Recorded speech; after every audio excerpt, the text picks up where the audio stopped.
Today, we're going to dive into this incredible and, often invisible web that connects all of us. We're going to explore how our past totally shapes our present relationships, why we can't just fix other people, and, get this, we're going to discover a super practical tool to stop arguments right in their tracks. Okay, let's get into it. So first things first, let me ask you something. Do you think you can just opt out of relationships? Maybe you're a bit of a loner, or maybe you're just not in a romantic relationship right now.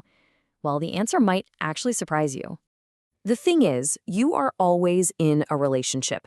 Seriously, with your parents, even if they're not around anymore, with your friends, your colleagues, even with the stranger you nod at in the grocery store. That's a tiny relationship, a social contract. You're in a relationship with your dog, your car, and maybe the most complex one of all, with yourself. It's this continuous network. You can't escape it.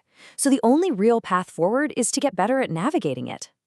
So where do we even learn how to do relationships? Well, a lot of the time, our skills, or our lack of skills, come from a blueprint, one we drafted when we were kids, long before we knew what we were even doing. And here's the kicker. That blueprint can be dangerously flawed. And this is so interesting, because we usually fall into one of two traps. On one side, maybe you grew up seeing a really toxic relationship, so your goal becomes just anything better than that disaster. But man, that sets the bar incredibly low, right? On the other side, maybe you saw a perfect couple and you've been trying to copy-paste their life onto yours. But that just creates this constant, unfair pressure, and you forget that you and your partner are your own unique people. Either way, you're setting yourself up for trouble. And this quote just hits the nail on the head. When we're clinging so tightly to these old, flawed blueprints, our real problem becomes resistance. We end up fighting reality itself, not because something is actually wrong, but just because it doesn't match that perfect or not so terrible picture we have in our heads. This resistance often leads us down a really destructive path. This idea that we can save or fix our partner to make them fit into our blueprint. But that's a huge misunderstanding of how people and relationships actually work. So, when you're with someone who's really on a self-destructive path, the choice you face is brutal, but it's honest. There is no magical third option where you get to save them. You either stay, and that means facing the full severe consequences of their behavior, or you separate, and you have to allow them to live their life, even if you can't endorse it. It's a really stark reality check. And here's the bottom line. You just can't force someone to change. Trying to rescue someone who isn't ready or who isn't willing, it's just a recipe for disaster for both of you. It's not your job to save them, and more importantly, it's not even in your power. So why do we keep getting stuck in these same kinds of situations? Well, there's a name for it: relationship identity. It's this deep, unconscious habit of seeking out partners who just feel familiar. And a lot of the time, that familiarity is rooted in painful patterns from our past. It's like we subconsciously repeat what we know, just desperately hoping for a different ending this time around. Okay. So if we can't change our partner and we're kind of stuck repeating these old patterns, what on earth are we supposed to do? This right here is the big pivot point. The focus has to shift away from them and onto the only person you ever have real control over: you. This is really the core of it all. You can't control what your partner does or what they think or what they feel. It's just not possible. But what you have total control over is your response. You can either accept their actions or you can refuse them. The real power isn't in changing them, it's in your own choice.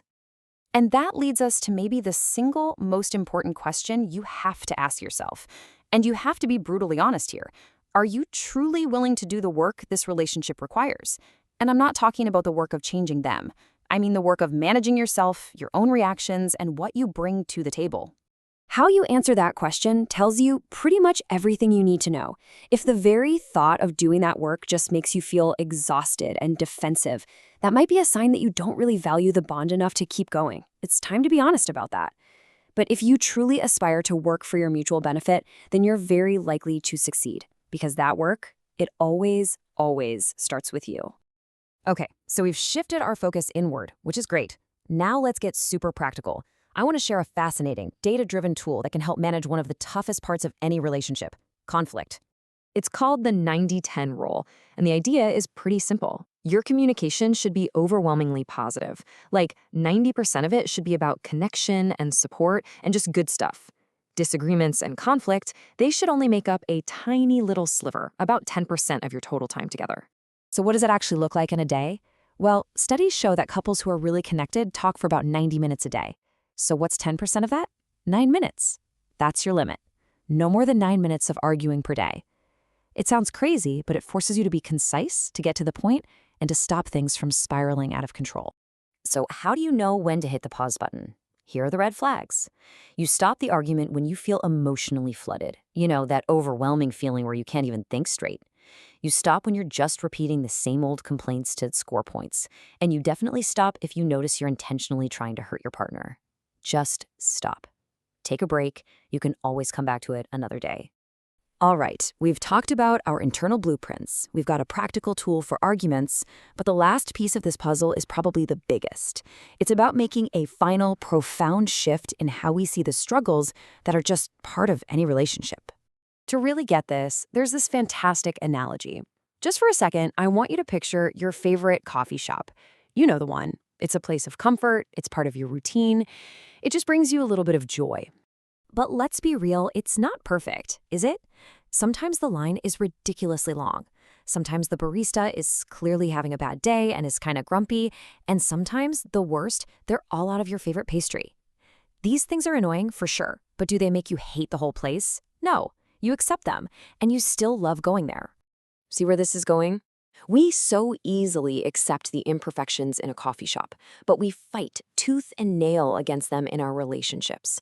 We have to understand that relationships, just like life, are not always going to meet our expectations.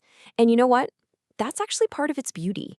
So this is the big reframe. The struggles, the little arguments, the imperfections, they aren't signs that your relationship is broken or failing. They are the price of admission. They're the price you pay for the incredible, messy, wonderful joy of sharing a life with another person. They're part of the deal. Okay, so let's wrap this all up.